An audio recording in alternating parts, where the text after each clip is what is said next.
Okay. Well, let's do this, I guess. Yeah, it's all good. It's Saturday morning. It is Saturday. Yeah. Oh, I haven't even been paying attention to what day it is. I've just been going like, okay, what's next on my calendar? What's next on my calendar? What's next? Yeah. Makes sense. I get it. Awesome. Okay. So, um, well, I guess update me, man. What's been going on the past I think couple weeks since we really had a chance to talk last? Yeah, I think so.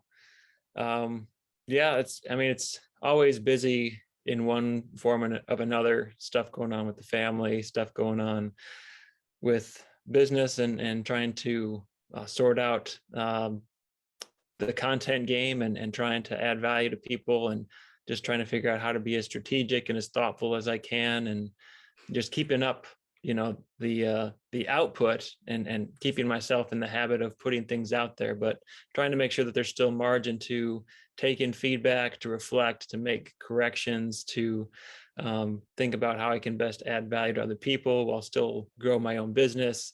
So there's always lots of thinking going on. There's also lots of creating going on, and just trying to make sure that I'm not getting too stuck on any one side of things where I'm not reflecting at all, or I'm only reflecting and I'm only inside my own head and not continuing to put stuff out there. So it's been a good exercise in trying to stay balanced, if that's even an appropriate way to put it sometimes. I'd say it's extremely appropriate. Yeah. Always a balancing act, it seems to be. For sure.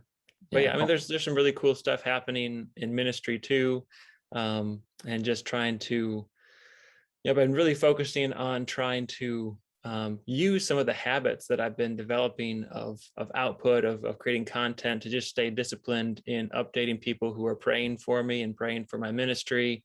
And so as I'm trying to just better communicate online on social media in regards to business, it's just really good to use those habits also in a ministry setting, because the same types of skills when it comes to leadership and communication and trying to lead people in a certain direction and trying to mobilize people to pray for certain things that to have, like, there's so much similarity there that I found.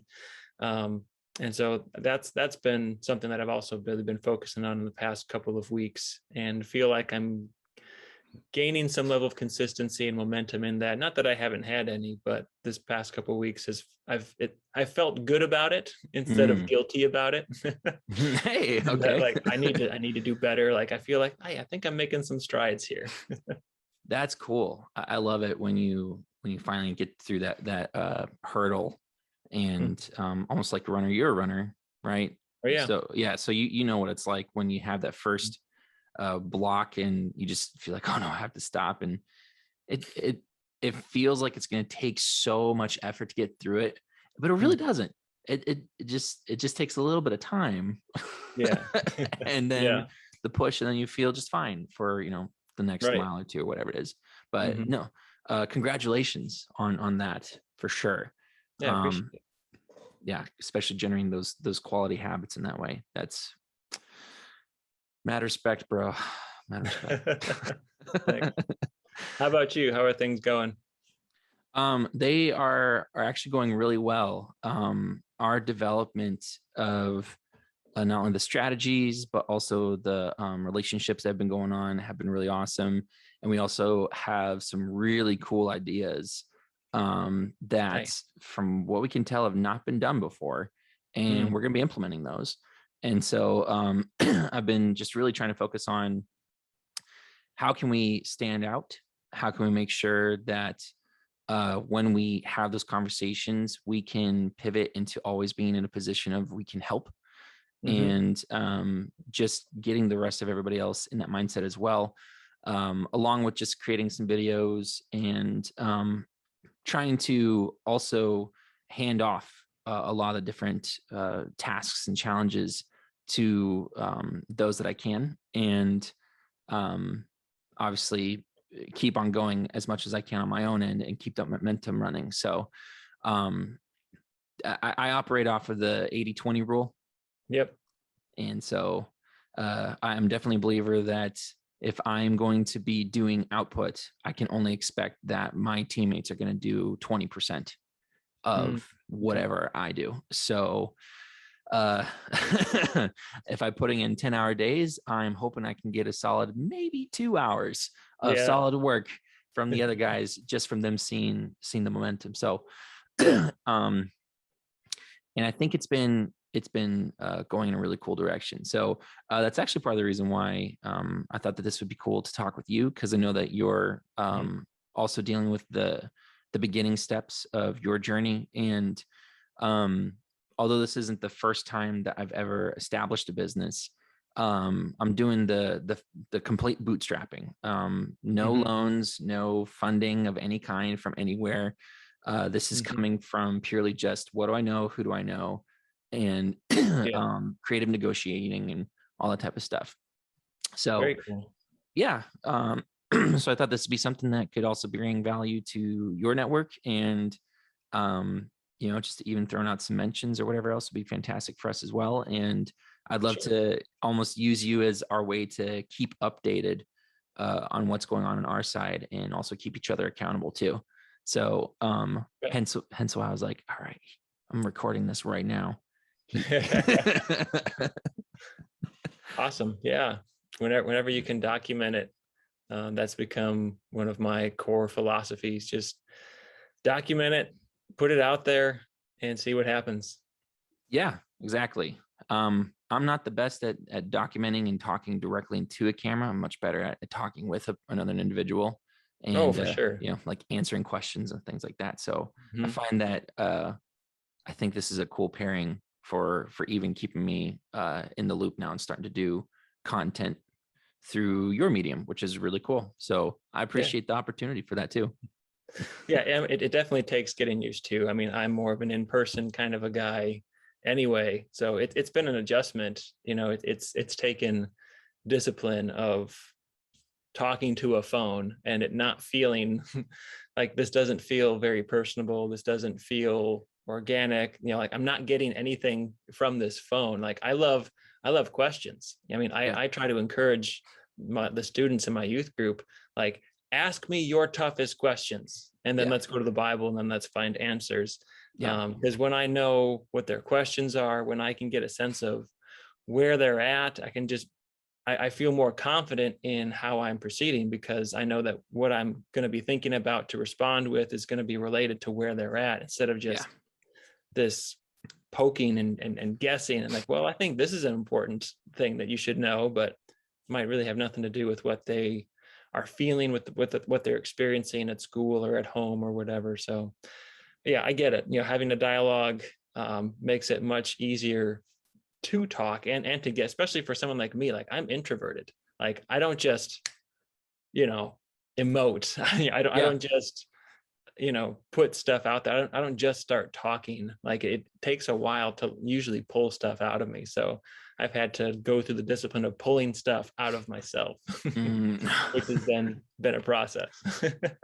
Oh boy. Yeah, if you're an introvert, that's tough. But that's actually to almost your advantage though, because you Yeah. probably do a lot more intrinsic thinking before it even leaves regardless. So it's probably gonna be Yeah. more saturated with value than extroverted just going out and be like, hey, I just partied, oh my God. Not to say that extroverted people are inherently shallow. It's not what we're saying. I'm an extrovert, so Okay. I don't think we're all shallow. Okay. Uh, I uh, certainly don't. yeah. So yeah.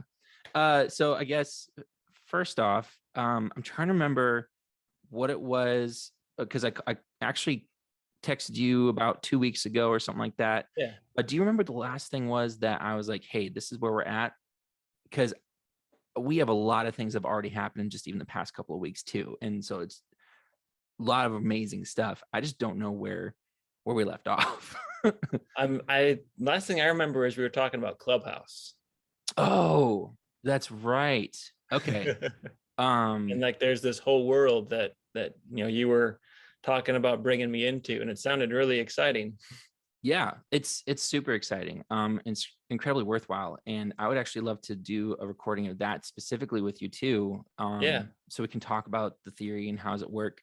Because I, within a 2.5 week period, was Hmm. able to go from somebody who is in the, we'll call, audience, to being a mediator of three separate different clubs and um, or groups, whatever you want to call them.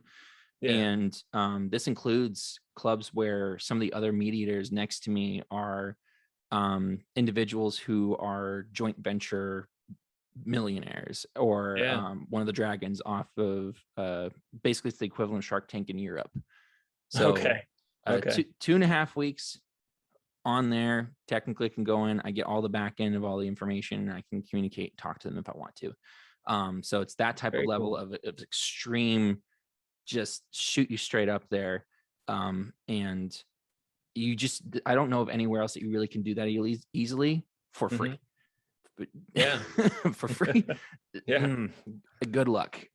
So it's a great resource, and yeah, I definitely want to be able to show that with you, and you be able to maybe even share with some of your other network as well, who's of quality and looking for something like that. So Very cool. um so yeah, we were talking about Clubhouse, and okay, so I don't think I've talked to you about the NFTs yet, correct? I don't think so. I mean, I've heard about NFTs from other places recently, but I don't know if it was with you. Okay, then that means that that's a definite no. Um, okay, so uh, I guess I would like to talk to you and your audience a little bit about the process Hmm. of kind of what I was talking about earlier, where I'm trying to absolutely bootstrap and make sure that I don't take any loans, don't take any money, and Yeah. how can you create value in Mhm. places where it seems like it's not even like possible. Hmm. Because that's really where I think a lot of businesses struggle, is not only Yeah. the understanding of the reality of running a business Hmm. and all the preparatory work, but Yeah. also the fact that so many of them think that money's the answer to all of their Mhm. problems. And I want to be able to say that no, it's not. However, I also don't want to discredit the fact that although it's not, it is incredibly difficult without money. Money absolutely definitely makes it easier. Sure. So I want to jump into that. So I was in a situation just about 3-4 weeks ago where we have a new sales guy, and Mhm. I was trying to onboard him. And really, my focus is how am I going to equip my sales guy to, when he goes into a new business, he's able to look sharp, look presentable, sound presentable, and be congruent with not only his message that he's saying, but also with the company, and bridging those different gaps together. And our company, Flying Fox Gear, is really focused on the giving a turnkey system that helps a business get onto e-commerce. So Yeah. it's if you don't know how to do e-commerce, if you want to do e-commerce, and you don't have the budget, you don't have the money, uh, Yeah. come to us. We'll do it. We actually just launched another subscription plan now, so it's only $100 a month. It doesn't come with all the crazy bells and whistles, but it does at least get you started, right? And gets you the storefront. You don't have to worry about setting it up. All the taxes, all the payments, all the stuff is already built into it, right? So when I was doing this, um, I was like, I don't know how to make this guy stand out, because Mhm. all the sales guys who come up to you, that we all probably have that image in our head, is just a person who has a nice little logo on the left hand side, and he comes up with his clipboard, and he goes, "Hey," and spiels some stuff to you. And you, as a business owner, typically are caught in the middle of your whirlwind of your day, trying to piece everything together, Yeah. and you're like, man, I don't have time for this. And most of the time, Mhm. if the business owner is nice enough to give that time to you, they're thinking in the back of their mind the billion other things they gotta get going, and it's just to be nice at the end of the day, right? Right. um or they're thinking, hey, if you're not going to buy something, get out. Yeah. and I was like, how can we wow them?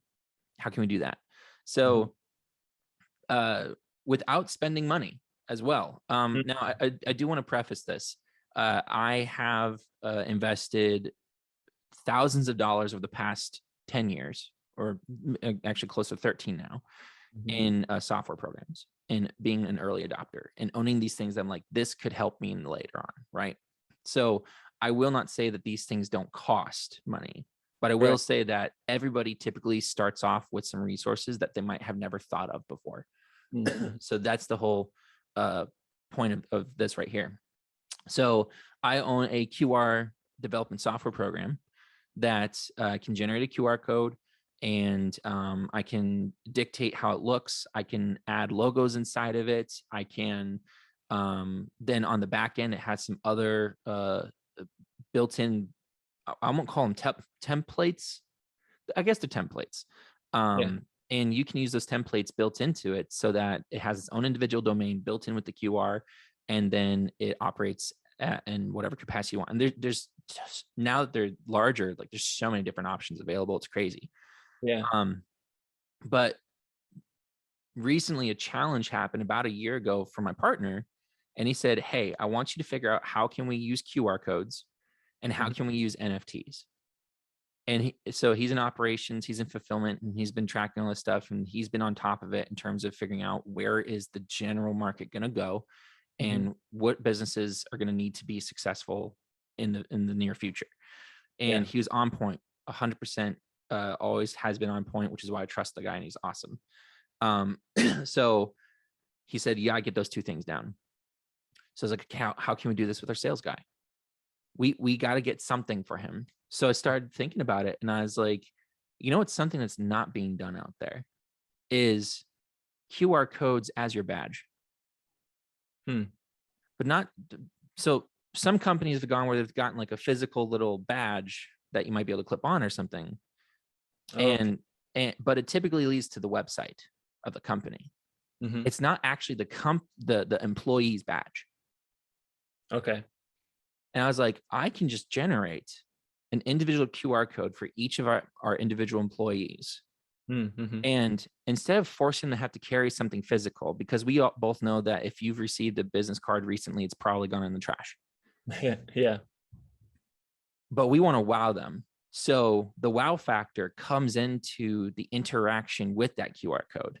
If I hold up a card to say scan the code, I've seen that before. But what if it is that your shirt actually has the QR code? And that shirt, the QR code inside of it has a logo.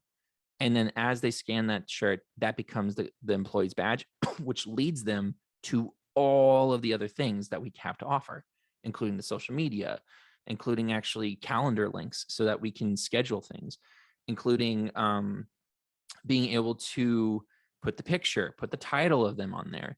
You can click the button directly from the page and call that employee directly, Hmm. email them directly. You could find out where they are on a map so that you can track them, all those different things. And I was like, we can do this. This is definitely possible. Mhm. So It that was seems one of the, it what? seems a little creepy having all these potential business owners being able to track my whereabouts all the time. But if you use it for like, you're at a convention, Mhm. right? Or you guys have a table somewhere, then what's the best way to be able to have people find you? It's already to the point where it's frustrating to try and find a map and see where it can go, and people just kind of meander.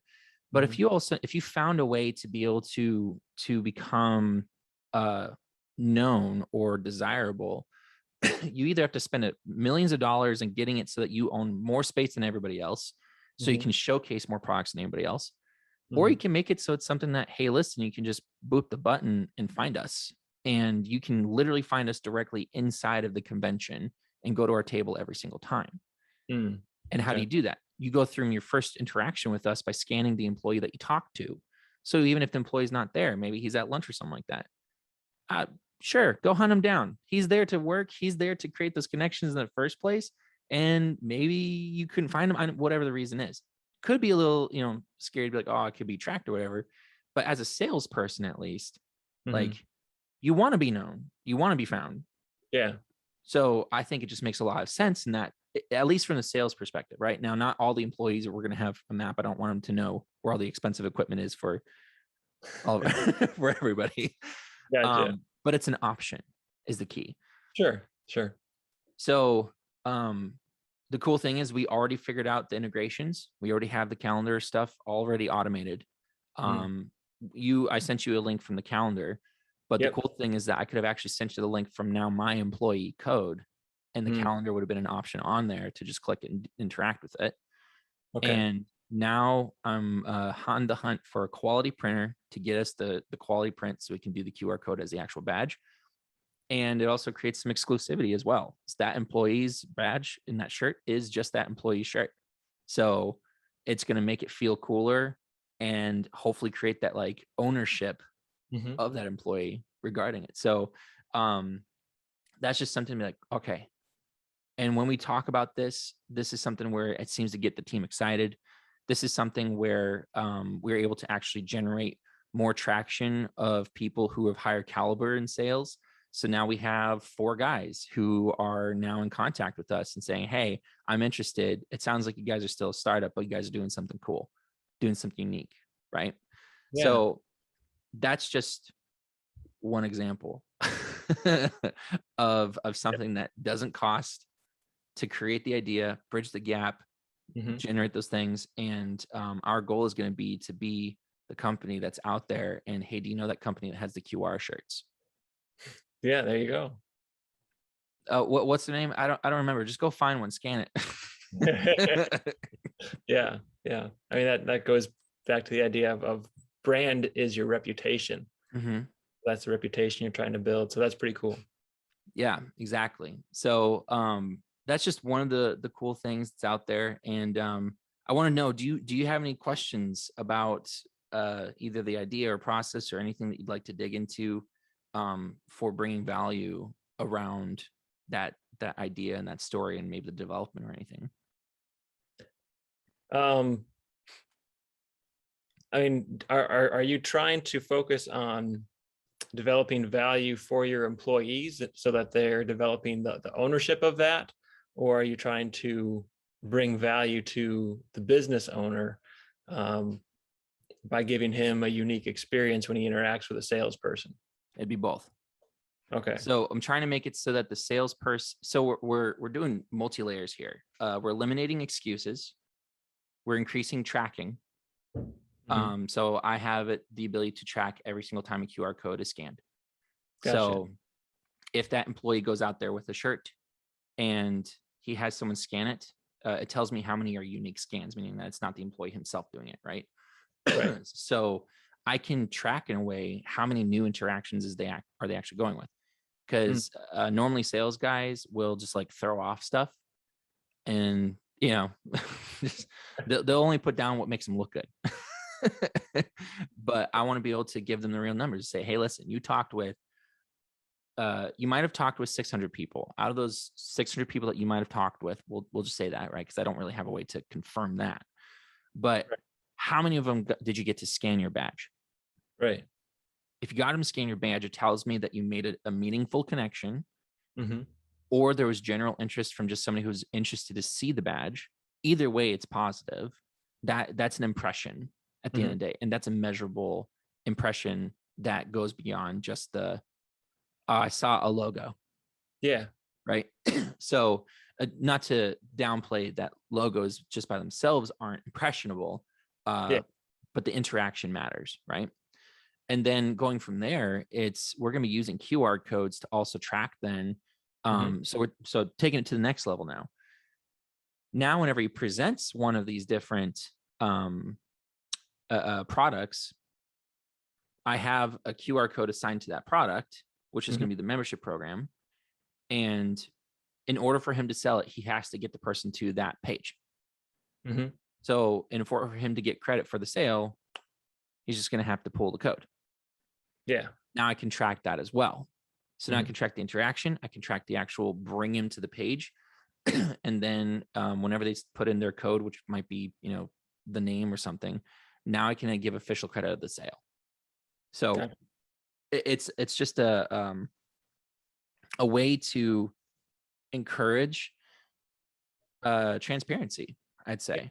and also make them hopefully feel proud to be walking around with something that no one else is, Mhm. and that's their own. So the ownership, Yeah. making it so that we also can, in a way, um, also sift through more easily with the business owners that are probably going to be a hard no outright. If a business owner looks at your shirt and goes, I don't like that, I don't like the whole digital thing, you're Sure. probably not going to be good for e-commerce, because you Right. Right. Yeah. and you're not going to be happy with the product regardless. So we might talk to you, we might try and convince you a little bit, but you dropped your, your validity down quite a bit there if that's not something that wows you in the first place, right? Yeah. So And you we're want to keep with people that are, open to the ideas that you're trying to present, or the ideas that you're trying to sell. And exactly. faster you can move on from those who aren't interested in that, or who aren't thinking that way or value the things that you value, the better you can spend more time on the people that are, again, 80/20. If 80% of the Yeah, people are going to be negative, and the 20% are like, you want to spend as much time with those 20 as you can. exactly. So the QR code on the shirt itself helps to get there to that point faster. Exactly. Yeah. And also, if they are wowed, then that creates the experience that makes it memorable, that Hmm. makes it fun, that makes it cool. And now they don't have to try and remember a name necessarily. Now it's remembering an interaction. That's way easier as a company. Right. Is instead of, do you remember that company? It was the one that did the thing. It's, hey, you remember that company that came in? They had the QR code on their shirt. Yeah. That was their badge. Do you remember that company? Yeah, yeah. Do you remember their name? Do you remember how to get them? Now the conversation changes in a different dynamic where it's also being more efficient. Hmm. So I just look at it from an efficiency standpoint. It obviously we won't know until we officially put it into practice, right? And I'm looking for the shirts right now, somebody who can do it. So if anybody's watching this and you guys have a business that can actually handle ink screen printing, and you have like top of the line polos, definitely feel free to reach out to us. We are actually in the market looking for that specifically. So, and then there's gonna be onesie twosies. All right. But no, we're looking for that full experience. And when you're dealing with the wow factor for the small businesses, then that also is, I want to encourage the small business owners to also expand their thinking. If they're Yeah. willing to expand their thinking, they're willing to adjust, pivot, and be like, actually, this is something I would have never thought about. This is pretty cool. This is innovative. Mhm. Maybe this company's going somewhere that we haven't thought of. Cool. Yeah. Join us along this journey. We're going to grow together, and we have so many more resources. And if you can think it, we're going to do what we can to be able to make it happen. Right. And we're Mhm. just going to keep on innovating. So I think it's for both. I really do think it's for both. Gotcha. Uh, yeah. So is there a way in which you're trying to train your salespeople to think in terms of bridging the connection? Because there might be somebody who will be who is positive, like, oh, that's cool. Is there a way to bridge it to the idea that here's what this QR code technology or this experience can do for you in your business? We can. I would like to get there. Hmm. Here's the problem. To actually create the QR code, get all the stuff together with a shirt, it's about $1,000 per shirt. Wow. Um, the only reason why I don't have to pay for this is because I know how to do every single component of that myself, since I owned my own media company in the past. And I've, Right. you know, but I would easily charge somebody $1,000 to make one of these shirts, especially if I'm trying to outsource all that work to a whole team of people. It takes me on average 8 hours. Hmm. I'd say eight or 9 hours worth of just me doing labor, and I output about 3 times than the average um, person who'd be involved with this type of thing. Because if you're a graphic designer, you know how to graphic design, but you don't know how to do most of the other stuff. If you're a website developer, do website development, but you're not really the greatest graphic designer. You don't Right. think strategically from a holistic standpoint. Mhm. So I'm equivalent to about 3 to 5 people on average whenever I'm doing something. So I The have to, different skill sets that it would take to bring that all together. yeah, I have to have a 3 to 5 person team Mm-hmm. to be able to put one t-shirt that does the QR thing specifically, just that together. And I still have to pay for the materials. And if you're doing onesie twosie, you're not Yeah. doing bulk orders. Right. The cost of that skyrockets because most printers want you to do in bulk in order to get the cheaper prices. Right. So But you need a unique QR code for each shirt because it's assigned to a specific individual employee salesperson. exactly. So I myself, for a single shirt, material wise, am probably going to be paying. I wouldn't put this price out there because I would rather them come to me with some prices, but I wouldn't be surprised if somebody told me like $150 to $200 startup cost.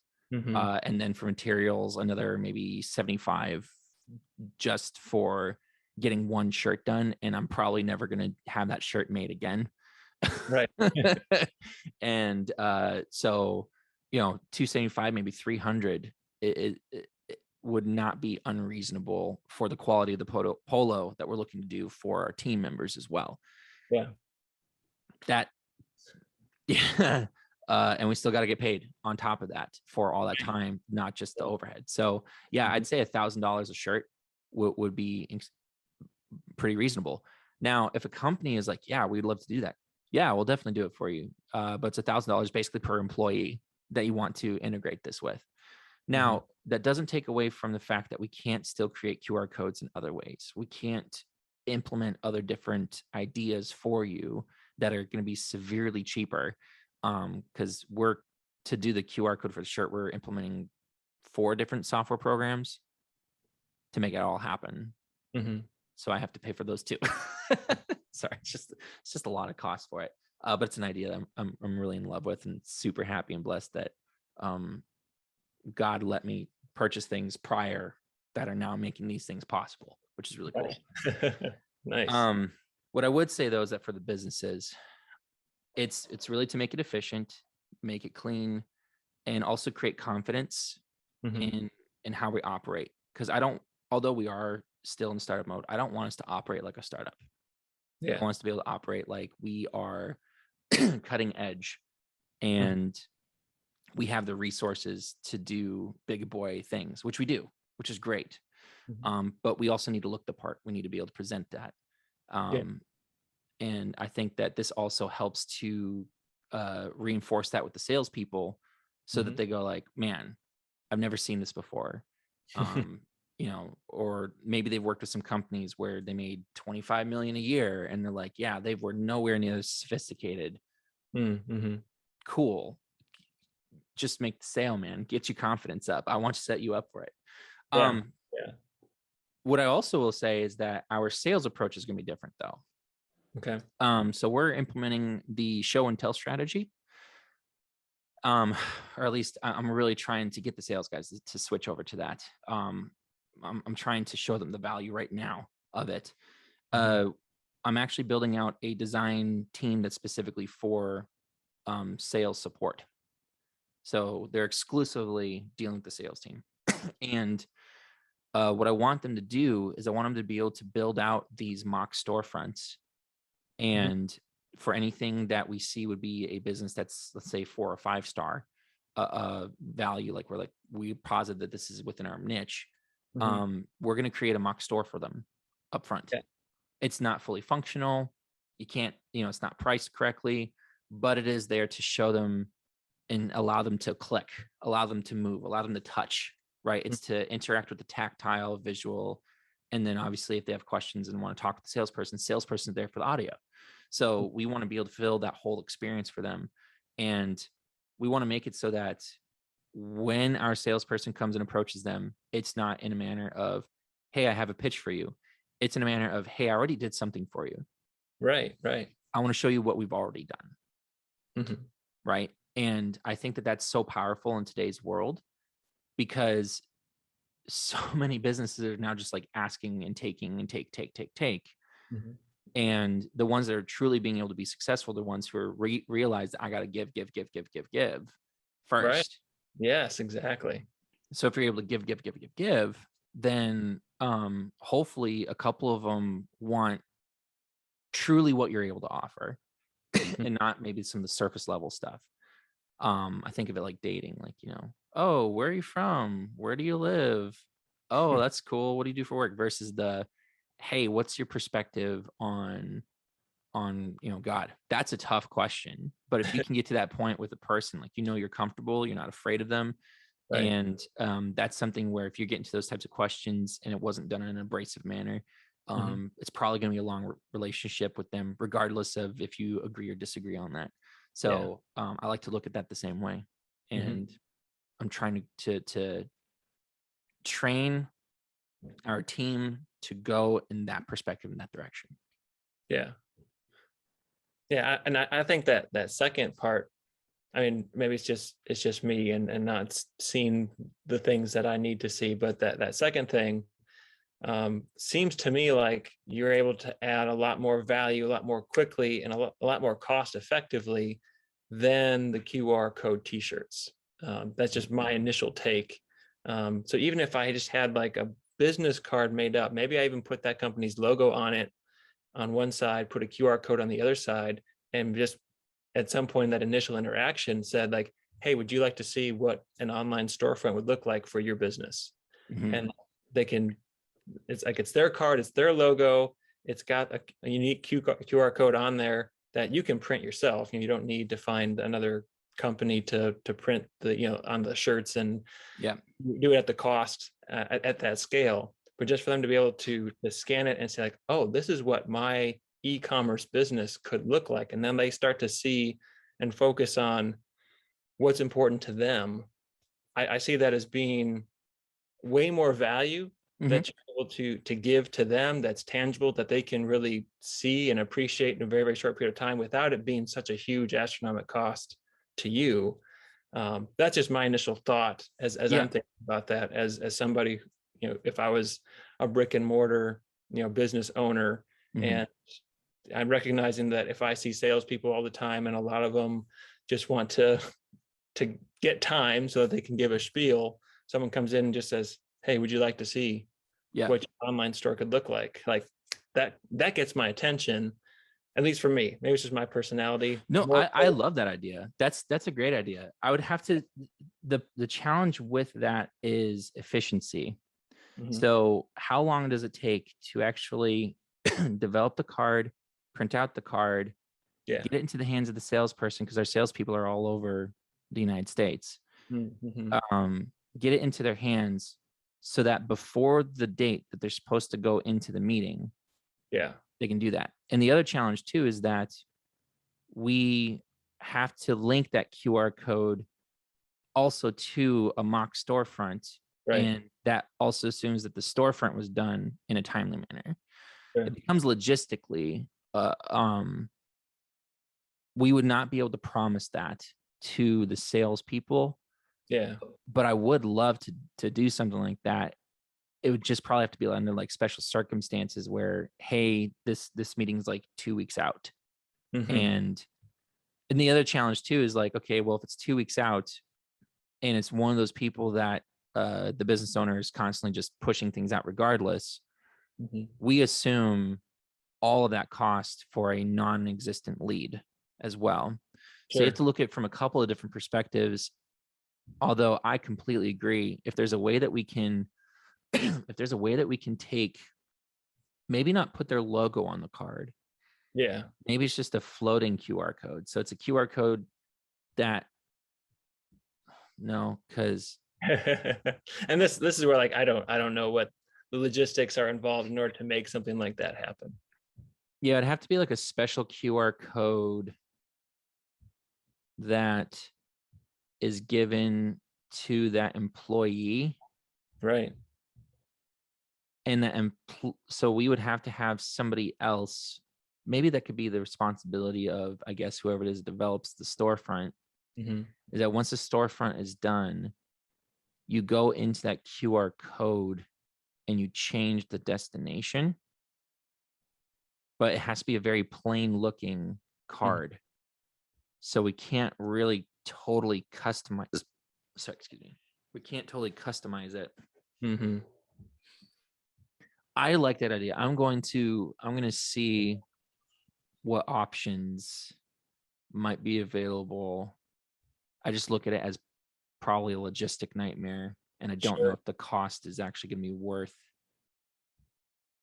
worth it, because it might add 2 more team members to make that happen. Yeah, and even just one maybe detail to take off the table is that, maybe it has to be a digital thing, like on my phone, like the QR code is on my phone, maybe the logo is there on my phone, still something the business owner can scan, but you don't have to worry about printing and getting a physical card to the salesperson, once it's Yeah, but to build out a QR code, it takes us about 6 out of that 8 hours. Okay. Gotcha. That's just the QR code. Okay.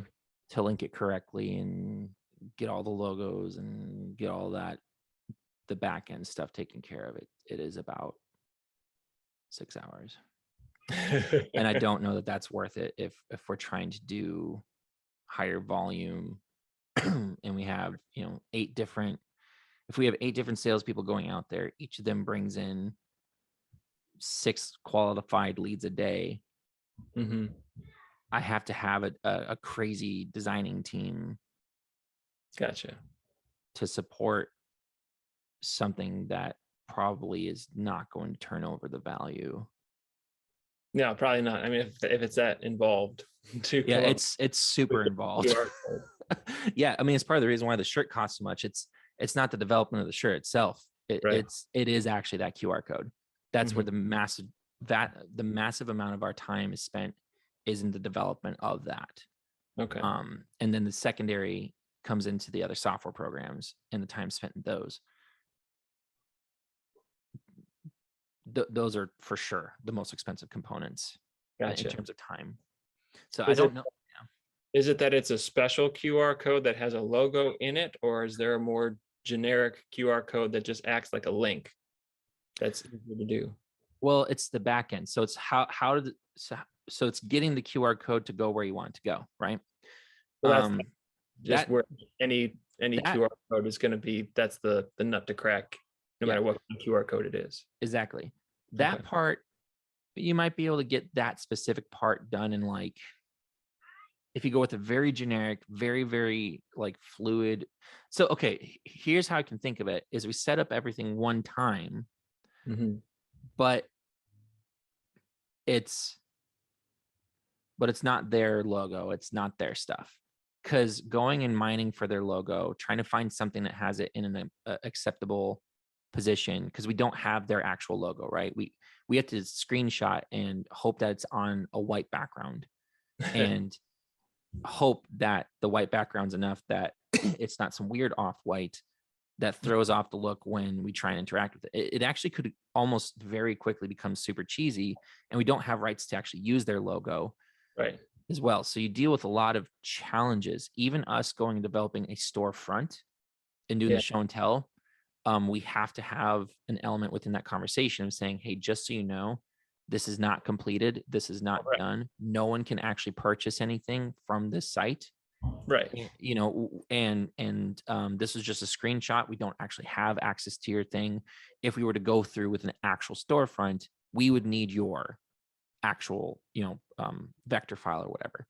That has to be part of the conversation to protect us Mm-hmm. from them saying, oh, well, they just decided they're going to put something up and they might have, made some sales without me knowing or whatever. It's like, Oh yeah, yeah. so I have that other component too that can be a challenge. Sure. If I can find a way, I will let you know, because I think that would be amazing, and I'll put that in the back burner of something to try and solve. Okay. Okay. Because I agree, that would be much more effective. It's just your cost for the effectiveness Right. Right. probably is not worthwhile, and this is why there are literally media companies that say, I'll build you a Yeah. business card, and it's Yeah. $250 to design it. Right. Right. That's just the business card, not even the QR stuff on the back end. Yeah. I like the idea though. I'll definitely be mushing that around. Okay. It might take me another year to figure it out and solve it, but we'll see. Well, hey, sometimes an idea starts out and it's not practical given the technology at the time, but who knows Yep. what'll happen down the road. Exactly. Yeah.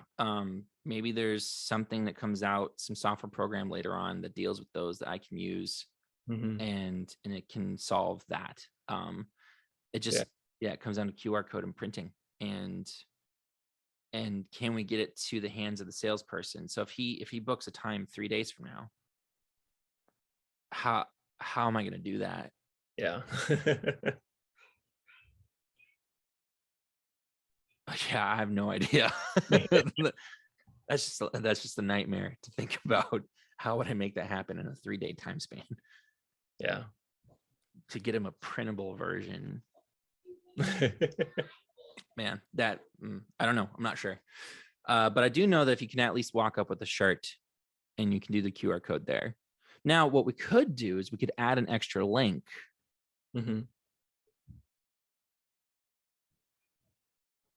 But then we have to pair up every salesperson directly with their own individual designer. Okay. So they would have a dedicated designer to just them, or maybe 3 to 1. That might be possible. Sorry, you just like put on a No, bunch of that's part of the value of collaborating and talking about this stuff and just putting stuff up there and see what sticks.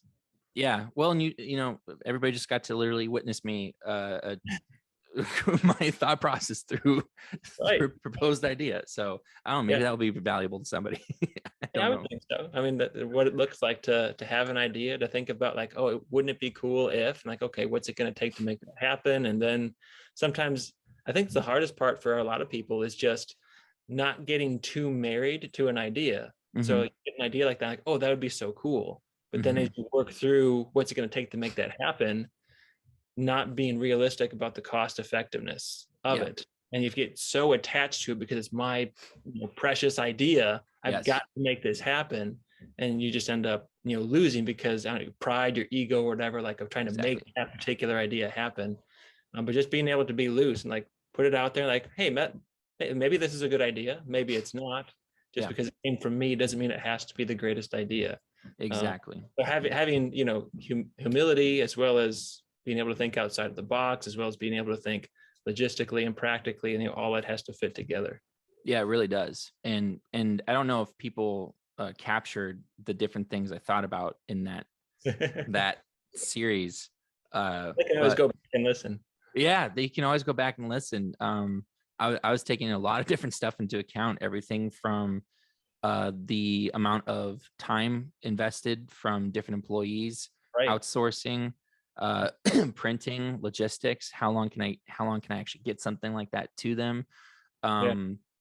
Dealing also with the designing factor, like, okay, I had to remove the person's logo off the card due to the fact that each time we do that, it's a brand new development. That means it's easy 7 days Yeah. of getting to the printer and the cost for interactions with the other vendors.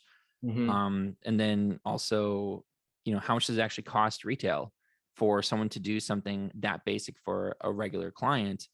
Yeah. And then, okay, well, if that's how much it costs that person from a regular designer, then I can assume that our cost is going to be more than that because we're also incorporating multiple software programs and Yeah. and all yeah, cost analysis, time analysis, opportunity cost, Right. uh, logistics, efficiency. Yeah, covered a lot of bases in it. Yeah. Yeah. Flexibility. Yeah. Um, Yeah. wow. I don't think I've ever had my thought process like that ever recorded anywhere on something. I'm gonna have to go back and I'm intrigued now. Yeah, and that's part of what I'm trying to tap into is how can I document my process, whether it's, I mean, like with videos that I'm making for my workouts, like what's my process as I think about training for a race, and even just thinking through the process, not even just of what are my workouts, but how am I thinking through what I'm going to choose for my workouts as I think about what's the race, what's the event, what's going to be required, and how do I build a program that's going to be conducive to that. So that's just one kind of natural way that I've been using just to document my process in that way. And hopefully people can take those principles and apply them to, business or to personal development or, whatever it might be. That's just a process that's readily available to me to be able to document. Like it's not like some of my ministry interactions involve other people and confidential information. So like I can't really document some of those things because they involve other people, and I want to share their information. But like this is just me. It's like it's just me and my process when it comes to my training. So that's something that I've been able to just grab pretty easily, pretty readily. So I'm trying to document other processes too, but that's one that's just kind of been an easy one to get into a groove with. And just to again, get it out loud instead of just thinking internally, like, okay, what do I got to do? Okay, I'm going to do, this is why I'm going to do this kind of workout today and make sure I incorporate that. Like now I got to set the camera, I got to talk, I got to work it out. Without using the benefit of somebody else being there asking me like, well, why are you doing it that way? Or have you considered this or that? So, the back and forth is always nice to pull that out, as we said before. Yeah. And I love the fact that you even brought out that idea. Cause I actually hadn't thought of going to that next level, or at least I don't think I did. Maybe I did. And my mind just subconsciously just threw it out. That's possible too. But the way you presented it was in a way that I was like, you know what, you're onto something there. That's definitely cool. And I think that if I can find a way to unlock that, that could potentially revolutionize how we do sales interactions with B2B, and other businesses might adopt it, So, and if anybody does actually figure that out, like, please tell me, because so it could be a nice contracting deal for you if you can do it cost effectively. Exactly. Cost effectively, get it in their hands like almost immediately. I'll outsource that for sure. Yeah, definitely. No, that's the systems. Yeah, I was actually talking with another business owner that I know of. His name is Nick Anton, and he and I were part of a group called Seven Figure Millennials. And we were talking about how the person who started Seven Figure Millennials, his name is Brandon Fong. And I've known Brandon since he was literally in like 6th grade. Oh, nice. Right. And it is crazy how he is like systems and then 3 other systems for that system. And he uses all those systems to make it so he is so unbelievably efficient that it is almost disgusting to watch him produce. And he doesn't lose his creativity, and he makes time for friends and family, and he still does it somehow. It's incredible.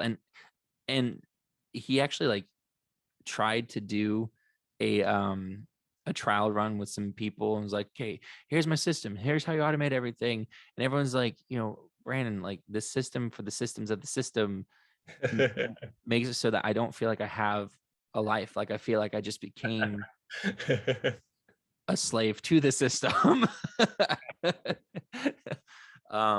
But it still is, it still has its value. Like, you will, if you are willing to actually put in that time and you want to dedicate yourself to that, you're probably not going to be more productive than when you do that, for sure.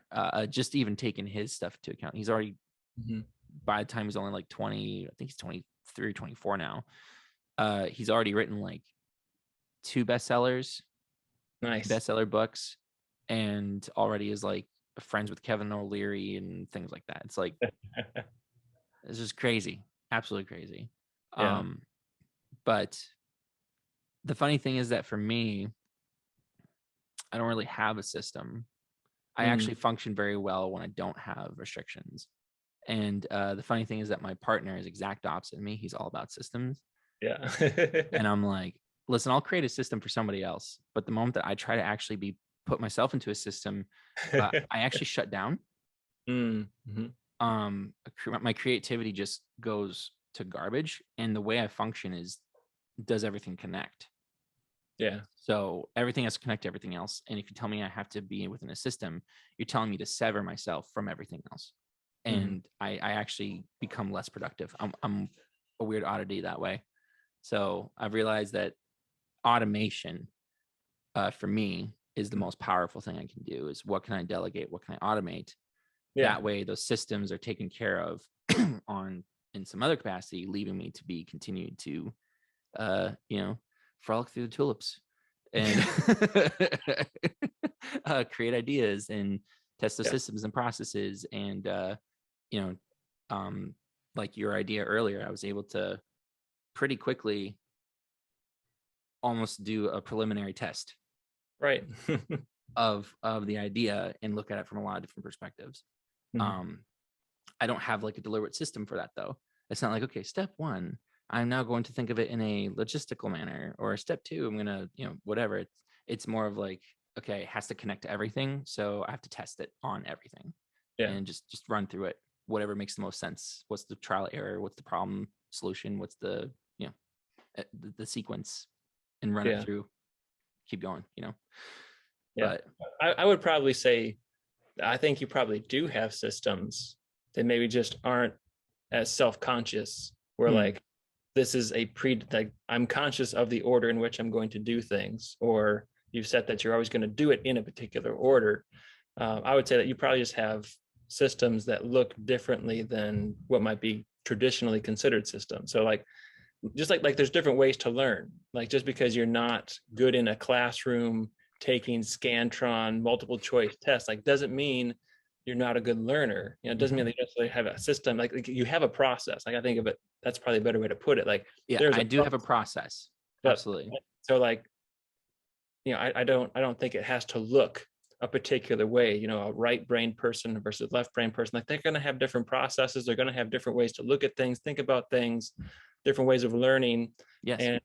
And does the process or the system serve that person and Yes. their unique gifts and the way that they do things? So I mean, not everybody needs to do things the same way to be productive, to be efficient, to Mhm. successful. I Exactly. think it's a matter of figuring out some self-awareness and like what kind of system or process is going to work well for me Mhm. without being so easy on myself that I just kind of adopt a process that doesn't challenge me at all and Yes, agreed. doesn't force me at all to acknowledge weaknesses or things that I need to work on. So automation, like that's a system that I've learned how to incorporate to mitigate against the things that I'm not going to do very well myself. And so Mhm.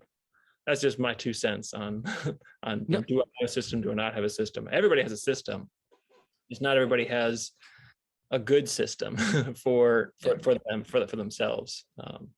But yeah. Y- I actually liked what you said earlier, system versus process. Mm-hmm. I think that a system is something where it is consistent, measurable, and structured. Mm-hmm. I think process allows for fluidity. Okay. Um, and I like the word process, and it does go into what you're talking about with the learning. Do you know the different styles of learning and the different Yeah. modes of learning? Okay, Yeah. so you're okay. So you're familiar with not only the fact that you have the audio, kinesthetic, and visual, but there's also the other layer below that. Okay, so I don't know if anyone else knows this, but you actually have what are known as the different modes of learning and then the different styles of learning. Now, the mode in which you learn is actually something where it's how do you receive the information, Right. and then the style is how do you process the information to ingrain it and become something that's tangible for you. So you have the audio, which people are pretty comfortable with, which is a mode. Kinesthetic, which is tactile, or people who touch things to interact with it, which is a mode. And then you have the visual learners, which are also another mode. And I myself am like 90%, 95% visual. Mm. If I Okay. can't see it, I Mm. can't perceive it. Mm. Majority, like almost every single circumstance. Which has its great and terrible attributes for that. Yeah. But it's funny that you're talking about those different styles of learning, Mhm. because you have the structured learner, and then you have the talker, Uh-huh. and then you have the researcher, and then I'm actually creative.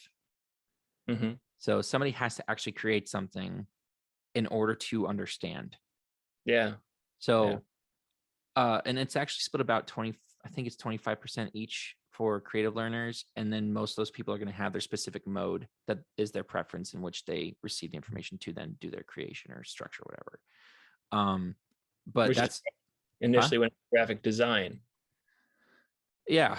And being able to see something before it's even there is absolutely a strength. Um, and something where I'm taking information that seems random, seems like it's not connecting, and just creating it to piece together, because it has to connect for me to understand. Mhm. So it puts me in this unique situation where I'm actually best if you put me in a place where I don't know anything, and then I just see things around me. Mhm. And if you just give me a simple task or a simple question, you say, okay, go. I'm like, okay. It's just throwing the things together, see what sticks. And then So if you it don't have works, great. so you don't Huh? have any preconceived notions about what is supposed to be important or meaningful in what I'm perceiving. No, not really. Like Um, that's what you mean by why you're better in that kind of environment. oh yeah, yeah, because it's just absorbing things for what they are, Right. and then what they are in their most truest form. And then you're just able to go from there and say, what's my task? Okay. Mhm. So it's just working your way backwards and forwards, I guess, at the same time. And if I know what my goal is, and I can perceive my goal, and I have an image, then I can break that image down into its less complex situations. And it's almost like taking, if you've ever seen like drawers, like they always draw a circle for the face, and then they draw like a triangle, and then they draw, like everything is like either a triangle, square, or circle. Yeah. to make your whole entire body. It's just that. It's a Mhm. series of those things. So it's basically the same process. It's you just taking whatever you see that you need to accomplish, turning into triangles, circles, squares, and you just go and observe around you what looks like a triangle, circle, or square. Yeah. Okay, just assemble it. There you go. I got it. I got this mix. It's not exactly perfect, but Right. you'll see the resemblance at least. And if there's a function, I should be able to apply the same function to the form. Yeah. Yeah. So Yeah. Pattern recognition. yes, pattern recognition. Exactly. Yeah. It's Okay. uh yeah, fun, I guess. Also challenging. But Great. yeah. So what else do you so you're on this journey right now, and you're trying to really learn where and how you can provide value to people. So I'm curious to see, with your progression so far, what is it that you figured out is like that superpower, um that you're like, okay, this is either my topic or this is my strength, and I can draw out these pieces of value for my audience. I think and right now I feel like it's vulnerability. Mm, Um, being willing to be authentic enough to share my journey and letting people see me work through fears, doubts, um, insecurities, and still, especially in making the transition from thinking about things simply from a ministry perspective to now business, and just dealing with a level of cognitive dissonance there, for myself as well as people who are, who perhaps knew me before I talked about business at all, or was really doing anything in the area of business. How can I use my skills of communication? Because I think that's always been one of my strengths is teaching the Bible, trying to break things down into components that people can understand well. So that's feedback that I've gotten all throughout my career in ministry, is my ability to teach, my ability to communicate truths to people. So how can I take that intentional communication skill inject like, okay, rather than just talk about, okay, here are things that we can know are true about the Bible. Now I'm taking that and kind of zeroing it on myself and talking about, things that I'm going through in real time. This is what I'm seeing, this is what I'm feeling, this is something that happened. And so people kind of get like the real time story. So almost like reality TV, in a sense, is kind of what I'm going for, like letting people watch and see what happens like in the moment. So like before you look at a successful entrepreneur after the end of his 10-year journey, and maybe he refers back to the things that he went to. I think that there's always power in that kind of a testimony, but in being able to hear and see and interact with someone who's in the thick of it, and like they're dealing with it in real time and they're willing to share that with you, I think has the potential to be inspiring, to be beneficial for someone who is right now in the middle of it. So like I think it's easy for some people to be like, well, this is easier for you to share from that stage with the results that you have now, talking about your struggle and your journey way back when. I'm in it right now. Yeah. So I get to kind of be in it now with anyone who decides to kind of tune in, and follow that journey. And so at the same time, I think, my hope and my thought is that like it builds trust at the same time, so that as people, hear about my journey, hear about my struggles, like they can relate and go like, okay, like this is like a real person. Uh, it's not a faceless entity or corporation.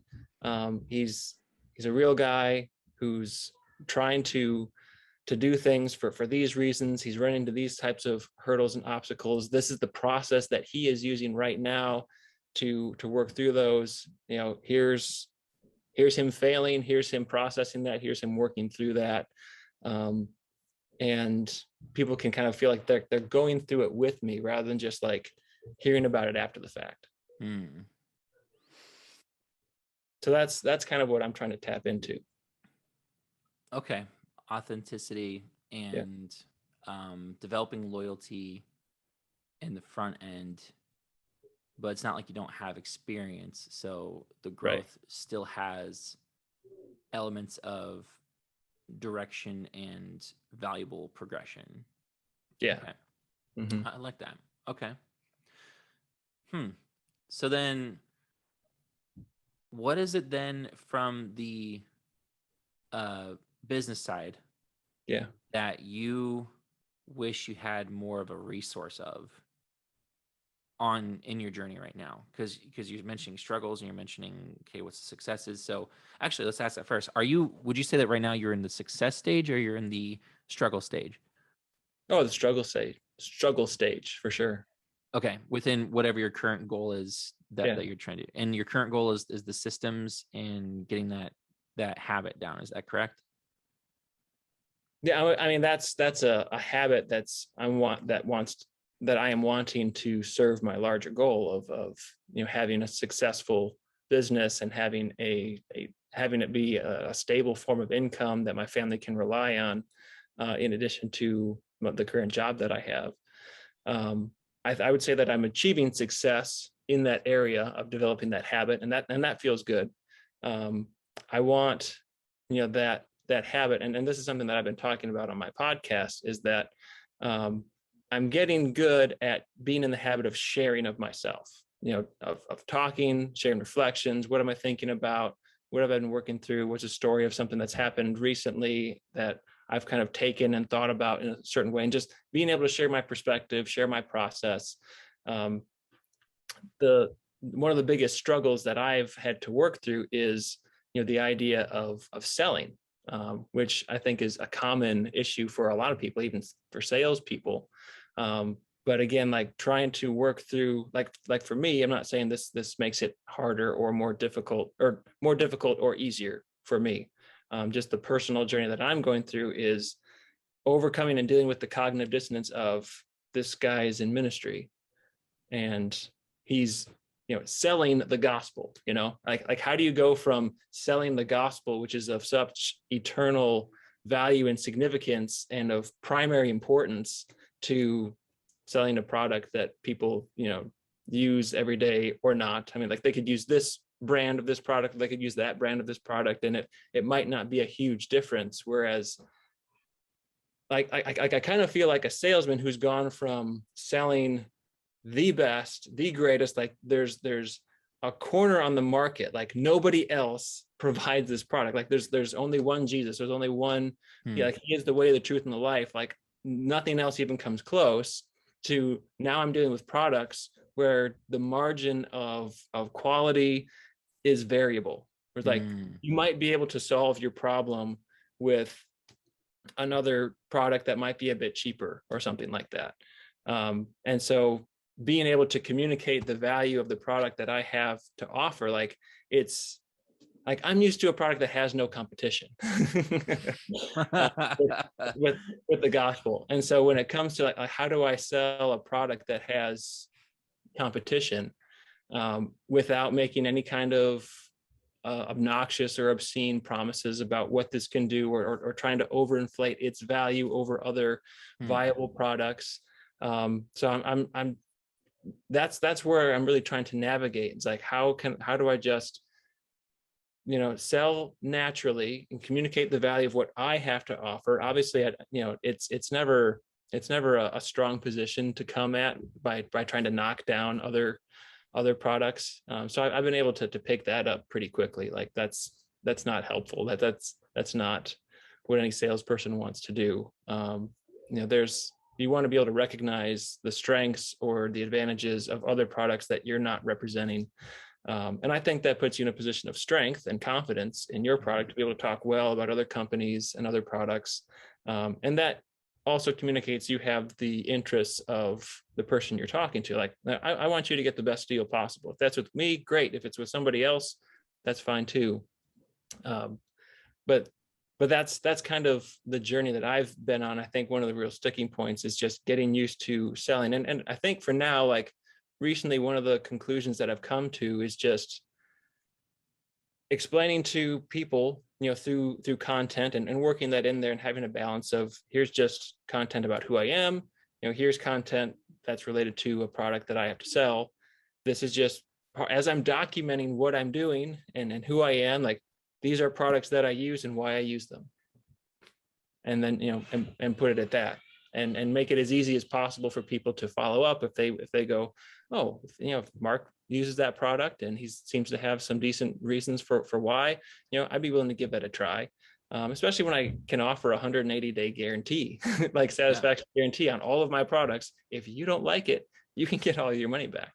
So that's kind of where, I think is probably the most significant hurdle that's like right there to get over. And then that's kind of where I'm at in the process of getting over it. So your physical product that you are currently trying to balance the sales with, is that the coaching, or is that the I know that you're not with Amway. Amway supplies the fulfillment for it. Yeah. Or is it a different product that you are doing, which would be the I guess maybe testing out products and saying, hey, this is my 2 cents on it. What is the product, I guess, that you've had to downgrade from as far as a guarantee is concerned? I would say that the physical products are kind of what I'm focusing on right now, because I think my hangups, in dealing with, moving physical product is also probably the one deficiency that I have when it comes to coaching and mentoring. So I've been focusing more on developing a comfortability with the retail side, with physical products. And I think that's going to make me a more well-rounded individual business person when it comes to being able to coach other people, because they're going to have to get through those struggles too. There's all sorts of other, mental, emotional, stability, success principles, leadership principles, like I'm solid on those. At least I feel like I am, because I've been able to develop those in other areas of life, in leading in ministry, in leading a household, with my wife, 5 kids. There's lots that I've been able to learn that I think, okay, I can easily see how these things can also serve and add value in the business world, as they have in developing a good marriage, solid family, being a leader in a church situation. Like, oh yeah, I can say that's transferable. But then when I look at, okay, sharing the gospel, like there is a definite similarity between that and marketing or advertising. So I can see the similarities, but again, there's that one dynamic where it's like, this is easy to sell because this is the only, like you can't get this anywhere else. Yeah. With physical products, it's like there's just there's a huge gap there.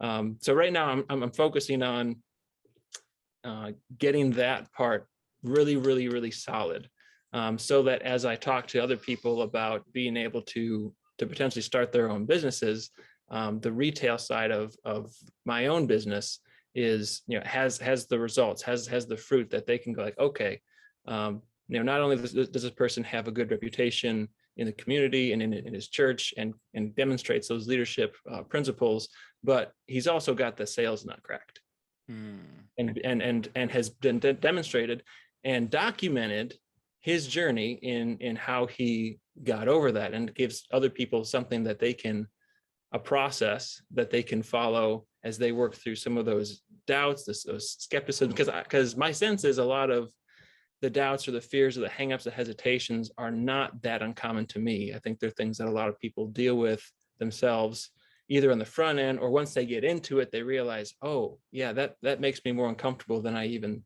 thought I would be. Yeah. It gives them a chance to kind of see what's coming, expect it, normalize their own struggle, and have a way to work through it. Gotcha. And just so you know, almost everybody actually goes through the same things that you're going through right now. Yeah, and that's what I figured. Yeah, it really is almost every single person. I actually used to develop sales teams, not just for my own business, but for other businesses too. And it was always the same issues. And what I found was the recipe for success was coming down to belief and value, right? Mm-hmm. You have to believe that just like you can sell the pants off of Jesus, you have to also believe in that product that you're selling, that it has. Mm-hmm. I know that as a Christian, it's almost like taboo to say this, but with belief like a mustard seed, you can move mountains, right? So it really doesn't actually take much belief to do incredible things. Mm-hmm. And that's almost the same level, if you think about it, of belief that you have to have in the product. Just the same amount of level you have to believe that Jesus is real, and that he's Lord and Savior and everything else, and that he's absolutely the best product out there. You can also say, well, just guess what? He made all things good, and he also inspired this product, so it's also obviously the best product possible. There we go, solved.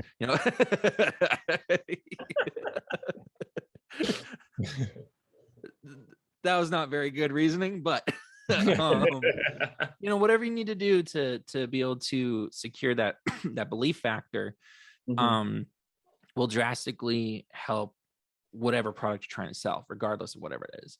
Right. And then the other component too is the belief in your own capabilities, Yeah. which I think is really cool, because if you're going through this and you start seeing that more people are watching, it does mean that you have a quantifiable thing saying, oh, I do bring value to at least somebody, right? And you bring value to me, by the way, which just letting you know. So Appreciate it.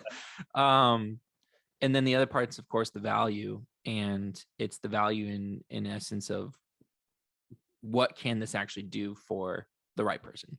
Yeah. And it's not a matter. Yeah. And everybody goes through the same life in general, right? So that means that the product served somebody, and it probably means it can serve everybody. And also the other thing too that a lot of people don't realize is that price is actually not the final deciding factor.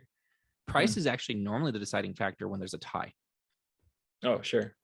But people are willing to pay more for the experience.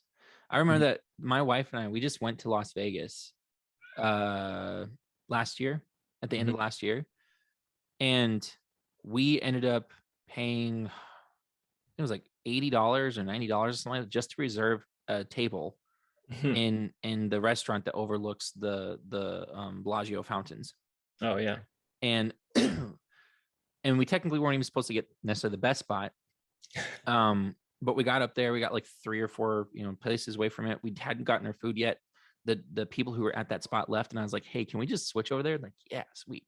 So we actually got up, we got the best spot in the whole entire place, literally looking out. We have some awesome videos or photos of that, and I got some videos. So if anybody doesn't believe me, suck it. But that meal, just that meal, cost me, after tip and everything, I think it was like $475. Oh, I believe it. I guarantee you, for the quality of the food, I could have Mhm. probably easily gotten equivalent for a quarter of that price. Sure. But it really was about the experience. Ultimately, it was the riding up in the elevator and walking out into this view, and then getting the cool table, and then being able to, while you're eating, looking out to your side and watching the fountains. It was really mainly about the view. That was where the Mhm. true value, I guess you could say, Sure. ultimately came in. So to us, it was worth the price, because Right. food wasn't really what we were looking for. It was that just experience. So do want to encourage you in that too, that don't worry about the product. Also, like, believe in the product, but don't worry about the product. Yeah. It really does come down to, are you particularly able to provide value to that individual? And if you are, then your price is worth it at the end of the day. And I think that this core component of being able to get past it. I also have like a graph that I used to use as well, and it was talking about competency and confidence, and you have to basically work on both. And it's like a diagonal line. If you can get a diagonal line where you get your competency and confidence to a level, then you can sell that thing to pretty much anybody. Sure. But if you Sure. do too much confidence and not have competence, you're going to look stupid Yep. and foolish. But if you know too much and you have no confidence, uh, no one's going to believe you. Even if you throw statistics and things at them, they're like, okay, great. So what? Yeah. You're not even confident in this. You're just throwing things at me. Do you believe it? Right. So I'm always like, if you're going to do sales on any product, you got to get both, and you got to Yep. work. You got to do that step ladder effect, and Mhm. that also is absolutely critical to getting to the next level. So Yeah. Makes I, sense. I don't know if that helped you at all. Hopefully, it helps somebody. No, yeah, no, that's good stuff. I mean, it's stuff that I know, but like anything that I know, the repetition is good. Hearing it from somebody else rather than just always telling myself, there's obviously value in that. So I appreciate that, and I'm glad to know that I add value to you as well, and just to have my own suspicions that a lot of people probably deal with this also, having that confirmed. So appreciate that. Yeah, absolutely.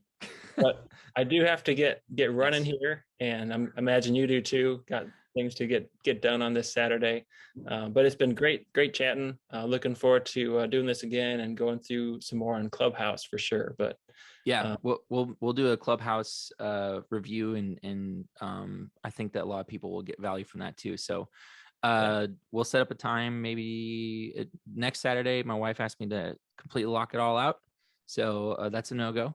that's a fun too. We got a birthday party next Saturday anyway, so it's all Perfect. good. So maybe like a Friday or something like that, we can do that. Alrighty. All right. Well, thank you so much for your time and Oh, doing and this thank one. I you as look well. forward to do this more often. Yeah, this has been great. So signing off. Talk to you next time. All right. Talk to you later. Bye.